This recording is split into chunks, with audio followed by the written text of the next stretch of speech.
চা দিয়েই যদি অনেকগুলো রোগ কাবু করে ফেলা যায় তাহলে কেমন হয়? হ্যাঁ, ঠিকই শুনেছেন।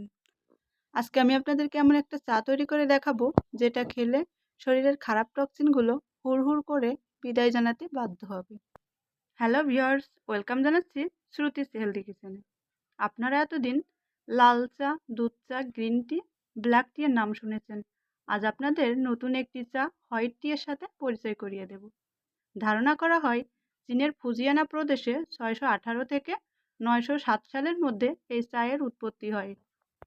আর সবথেকে মজার বিষয় হচ্ছে তখন এটি শুধুমাত্র রাজা বাদশারাই সেবন করতে পারত, কিন্তু বর্তমানে হোয়াইট টি চীন ছাড়া ভারত, শ্রীলঙ্কা, নেপাল সহ বিভিন্ন দেশেই চাষ করা হয়। হোয়াইট টি সাধারণত -5 ডিগ্রি তাপমাত্রার নিচেই জন্মায়। এটি ক্যামেলিয়া সাইনেসিস গাছের কুড়ি ও পাতা থেকে তৈরি। এখন এই চা কীভাবে প্রস্তুত করে সেটা আপনাদেরকে দেখাবো। আর চা তৈরি করার আগে এর পাতাগুলো একবার আপনাদেরকে দেখিয়ে দিচ্ছি। একটু কাছ থেকে দেখিয়ে দিচ্ছি। দেখেন এর পাতাগুলো কিন্তু এমনই হয়ে থাকে।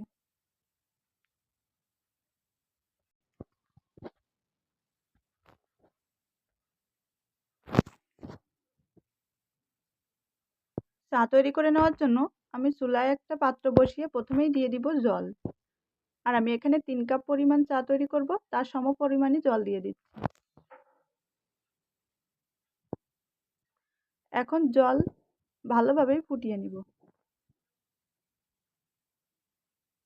আর এর মধ্যে আমার জল কিন্তু বেশ ভালোভাবেই ফুটে উঠেছে। এখন গ্যাস অফ করে দিয়ে আমি জল চুলা থেকে নামিয়ে নিব। নামিয়ে নিয়ে এখানে দেখতে পাচ্ছেন আমি একটা ফ্লাস্ক নিয়ে নিয়েছি। আপনারা যে কোনো পাত্রেই রাখতে পারেন। এখন জল সরাসরি ফ্লাস্কে ঢেলে নিব।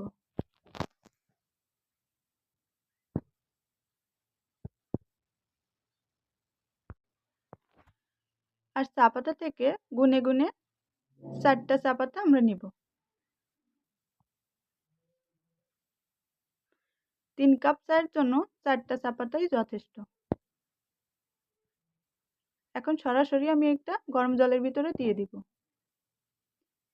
দিয়ে এটার মুখ ভালোভাবে বন্ধ করে কমপক্ষে 4 ঘন্টা এটাকে রেখে দিব।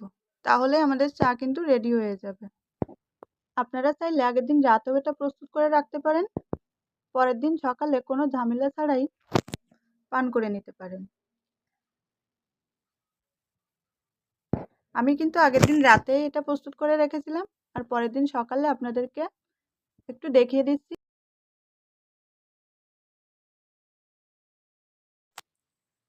এখন কাছ থেকে একটু দেখিয়ে দিচ্ছি, দেখেন আমাদের চায়ের কালারটা কতটা সুন্দর এসছে।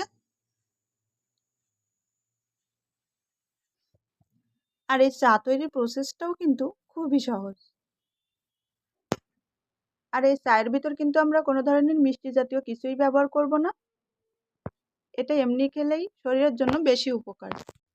আর সকাল সকাল 1 কাপ চা দিয়েই যদি খারাপ টক্সিনগুলো থেকে দূরে থাকা যায় তাহলে কিন্তু মন্দ হয় না। তো আশা করছি আজকের ভিডিওটি আপনাদের কাছে ভালো লেগেছে। ভালো লাগলে অবশ্যই লাইক, কমেন্ট, শেয়ার করতে ভুলবেন না।